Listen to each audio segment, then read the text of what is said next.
Are awesome. They were, you know, I mean, it was really exciting for us when they reached out about doing some dates together. We hadn't planned on touring that early. We obviously don't put our record out until the end of January, and this was back in October, so we were a little bit reluctant, but it was just such a neat opportunity, and so we put it all together and decided to take the tour, and it was just one string of dates, which was really nice too. But just, I mean, so talented, really nice, very low-key. As Sarah said, like, we seem to be attracted to artists who have a really good balance between family and their professional life. And although it seems that they could possibly have some rock star antics in their band, we never saw that with the Black Keys. They were pretty nice. There was a lot of ping pong, but they had like quite a long set and quite an extensive set, so I think they were really focused on the music this time around. But just a great group of people around them, a great crew, and you know, seemed to have a lot of respect for their audience, and we were really surprised. A lot of people, I think, didn't know exactly how it would go, Tegan and Sara opening for the Black Keys, but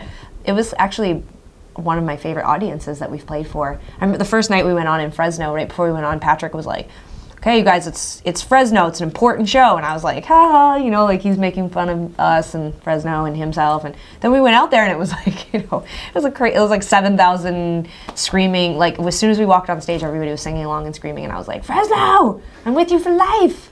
Yeah, it was cool. Here comes a rush before we touch a little closer.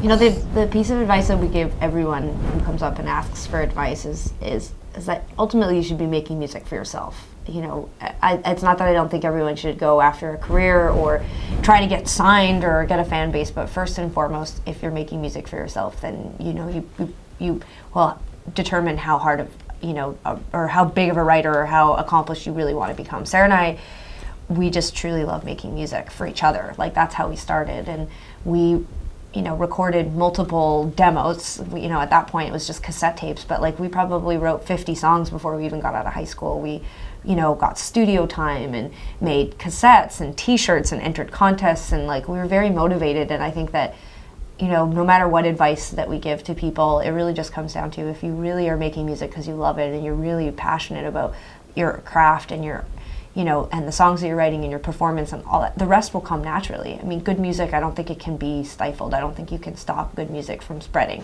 Our friends, our family members, no one was going to let us just be at home writing in our bedrooms, but it started with the passion between the two of us, and you've got to have big passion because there's something out there for everybody already. So there has to be something very unique, and you have to convince people that you're great, and I think that starts with convincing yourself that you're great.